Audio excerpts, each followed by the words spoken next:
Já há muito que o semblante humano, com seu valor cultural, desapareceu da fotografia. Na era do Facebook e do Photoshop, o semblante humano se transformou em face, que se esgota totalmente em seu valor expositivo. A face é o rosto exposto sem qualquer áurea da visão. É a forma de mercadoria do semblante humano. Bom, esse livro, chamado Sociedade da Transparência, é um livro de um filósofo coreano chamado Byung-Chul Han, um livro bem interessante. Esse filósofo ele tem se destacado aí pela sua uma verdadeira radiografia da sociedade moderna que ele tem feito a partir de várias pequenas obras como essa, né? A exemplo de Sociedade da Transparência, Sociedade Paliativa, No Enxame, Topologia da Violência, entre outros. Eu gosto desse livro porque ele explora melhor a maneira como a cultura contemporânea lida com a intimidade, com a transparência, particularmente no uso de canais virtuais. Mas quando eu falo canais virtuais, pode ser as redes sociais, mas não deixam de se exprimir também na nossa vida social, para além da internet, já que a cultura virtualizada hoje ela não está mais presa ao computador.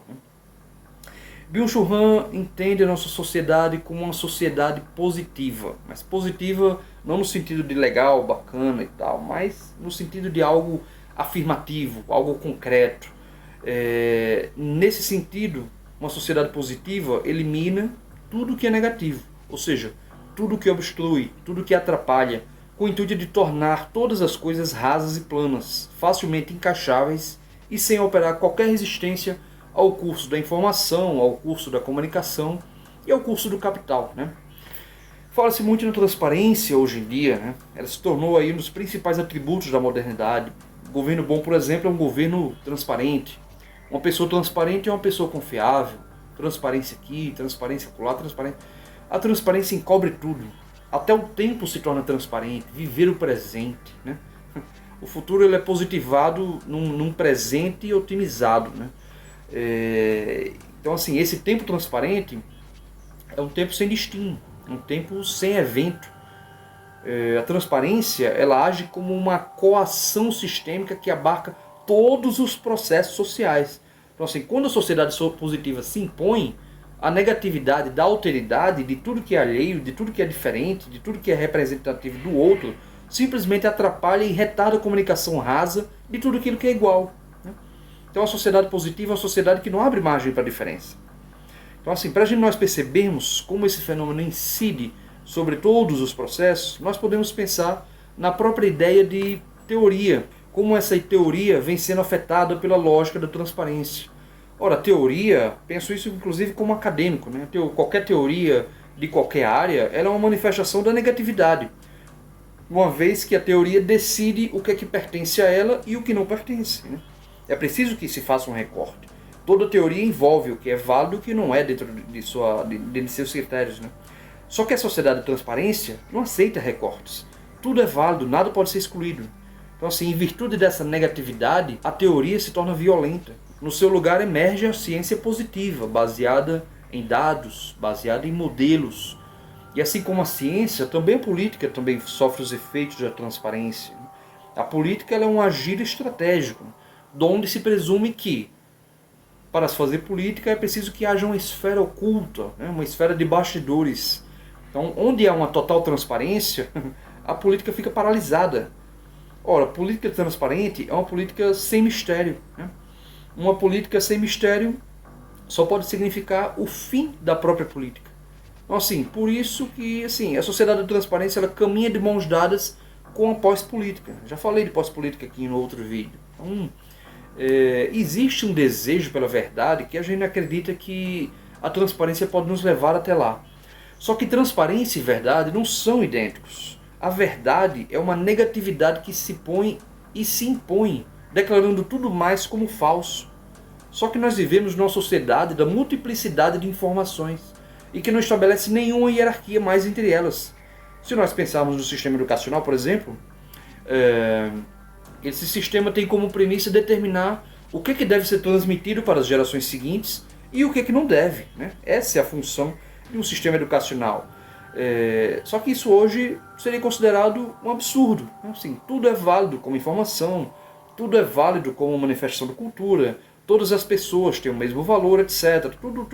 Tudo é igual, tudo é válido, tudo está no mesmo grau de hierarquia. Não se admite mais uma distinção hierárquica entre essas informações. Só que esse acúmulo excessivo de informações, ele não produz nenhuma verdade. Falta-lhe direção, falta-lhe sentido. É mais fácil que o excesso de informação leve a uma falta de precisão, ao invés do contrário, né? Então, o semblante humano, como eu falei no princípio, né, com a citação de Byung-Chul Han, o semblante humano como mercadoria é um elemento típico desses tempos. O Walter Benjamin diz que para algo ser cultuado é importante que ele exista, mas não tanto que ele seja visto. Só que nessa modernidade, nessa hipermodernidade que vivemos, ela consiste numa mercantilização de toda a vida social, né? Se tudo é mercadoria, então tudo precisa ser exposto, né? E se tudo é exposto, não resta mais valor de culto algum. Então assim, nessa sociedade neoliberalizada, só importa o valor expositivo. Nesse sentido, o semblante humano ele perde a sua natureza. Ele é transformado em face, né? Apenas isso. Um rosto destituído da própria aura da visão. Um retrato de selfie. Não sobra mais profundidade ali. Essa é a forma de mercadoria do semblante humano de que fala o Byung-Chul Han. Mas tem mais. Na sociedade da transparência, né, não existe tempo, como já falei antes. A comunicação ela é meramente operacional. As relações são funcionais. Os hiatos são subtraídos, são excluídos. Não resta espaço para o oculto. Não resta espaço para o misterioso. Ora, sem tudo isso também não pode haver elementos como o erotismo nessa sociedade. É por isso que a sociedade da transparência é então uma sociedade pornográfica. Numa sociedade pornográfica não há distância. A abertura sexual se faz explícita nos tantos canais que existem por aí. Só que essa ausência de distância, ela não significa proximidade, né? Paradoxalmente. Pelo contrário, proximidade é rica de espaço. E a falta de distância aniquila espaço. É diferente. Então assim, sem distância não existe ambiguidade, não existe mistério. Sem mistério não existe erotismo, não existe sedução. Não tem como haver um jogo imaginativo se tudo está explícito, concorda? Então, uma sociedade positiva, uma sociedade de transparência, é uma sociedade pornográfica. E é também, inevitavelmente, uma sociedade da intimidade. Só que não uma intimidade no sentido de algo a ser preservado, mas no sentido contrário, né? No sentido de algo que é desvelado, que é escorraçado, né? Que é escancarado. Byung-Chul Han ele faz um resgate, por exemplo, do espaço público. Tem uma análise bem interessante que ele faz do espaço público como um palco, né? Que vai deixando de ser com a ascensão da modernidade. E a vida íntima ela ficava restrita ao particular. E no palco nós ensinávamos, nós representávamos sentimentos. A sociedade da intimidade ela elimina todo esse teor de representação. Nós agora os expomos gratuitamente. Sem intimidade, sem teatralidade do espaço público, as máscaras caem, né? E se as máscaras caem, caímos nós, né? Porque o que são as máscaras? As máscaras somos nós, são as pessoas. Pessoa vem de persona, persona significa máscara, né? Então, sem máscara não há subjetividade. Sem subjetividades, nós não somos muito mais do que bonecos ocos, essa é a verdade. Se nós não temos subjetividades, nós não temos nada. É por isso que hoje até os ritos são questionados. Já não interessa neles os estados psíquicos.